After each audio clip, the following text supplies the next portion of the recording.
Hello and welcome to Label Sessions Presents, the podcast where we talk to the most interesting people doing the most interesting things in the worlds of innovation, business design, tech, and culture.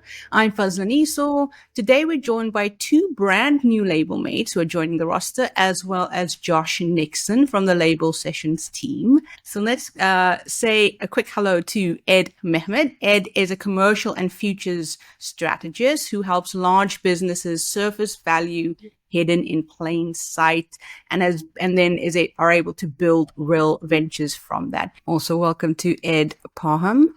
With nearly 2 decades at Space Syntax, operating at the intersection of architecture, data science, and strategic planning, Ed sees cities not as static plans, but as complex, evolving systems of behavior, infrastructure, and opportunity. The B-Corp badge was sort of meant to be seen as this mark of progress, a signal to consumers that a brand is doing good or does good. But now questions are surfacing about whether the bar is high enough.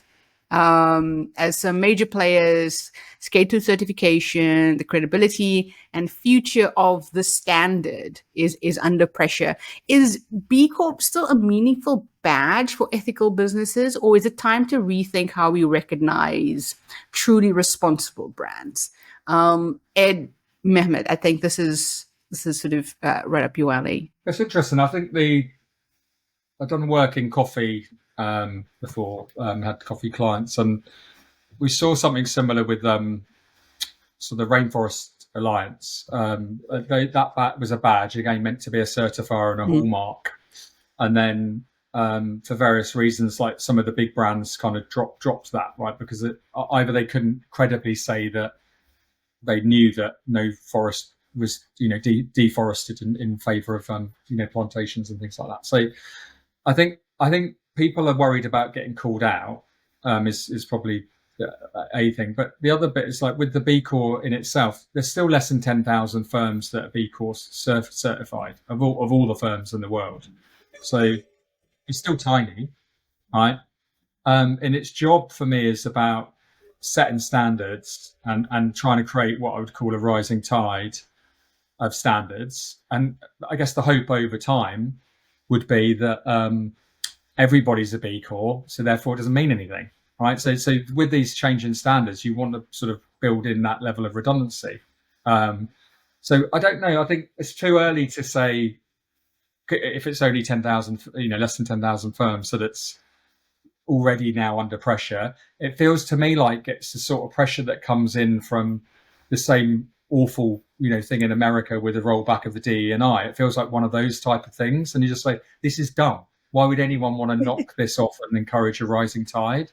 That's my first sort of immediate reaction. Then the second thing is, you think of how productive just the food and beverage space is alone, right? In terms of businesses. Whenever I was doing sort of venture building work or working with even big businesses on new stuff, I was like, if you're not starting a business today and you're not encouraging it to be B Corp as standard, like from day one, you've got no baggage, right? Like, why don't you just be B Corp certified? Like, over time, there should be way more than 9,600 firms that are B Corp, right? Because we have one of the most prolific food and beverage, sectors, on the planet, right? 100,000, I think it is, type of food and beverage startups a year, right? So why aren't there more is really the question we should be asking, not are the standards good enough, from my point of view. Build it into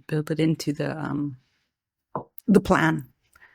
Which is something we had a discussion a few weeks about in terms of building in resilience, but there really should be a sort of a building in of responsibility. Imagine Company's House, right? You can register a company in literally 3 minutes, right? It takes longer to do other banking jobs than it does to register a company. Why isn't there a tax break for being B Corp certified that just says in your first year, if you certify for B Corp, have this benefit, or get these office consumables for free, whatever? Like, just be creative about it. If you're really serious about creating standard and driving more, then you could easily solve for that. And how much of it do you think is, say, like, obviously there's a big concern about greenwashing right now, and that's what the BBC article points to right now. If it was about anything else, do you think there would have been as much of a sort of retaliation to it? Because I feel, because of what I was just saying there, like, even though it hasn't even hit 10,000 people in terms of corporations and listed, but like it's one of those things where once it takes even the slightest reputation hit by like one bad apple, it's immediately already cast as a massive doubt, even though it really isn't, and there's a redundant thing, like you say.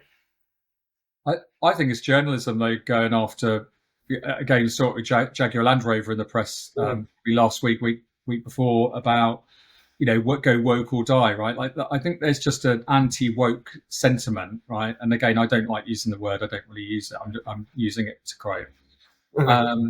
I think it's just lazy journalism. I think it's just that's what's going on there. Like they're not getting behind the cause of the B-Corp and saying, isn't it great that businesses are encouraged to do their bit and businesses can build it and people will come. And actually, it's one of those things. Like even in the article it says, if someone removes their B-Corp status, do I believe that their commercials will drop off? Like they'll have less customers. I don't know. I mean, I think BP rolling back on their net zero stuff as a business. Like for me as a customer, I'm just like, that's so disappointing. I understand why they got there.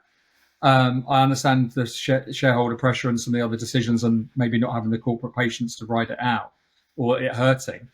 But I think there's so many customers who'll be like, do I want to give them my share of fuel now? But then what are the alternatives? I mean, that's the other thing. So yeah, I don't know. I think it's a bit of lazy journalism that's going on. I think they're trying to bait that sector or that part of society who values those things into debate. But I think with smoke and mirrors, we're talking about the wrong things. We should be going, how should we be driving more B-Corp activity, not ripping up the playbook because it suits a small minority.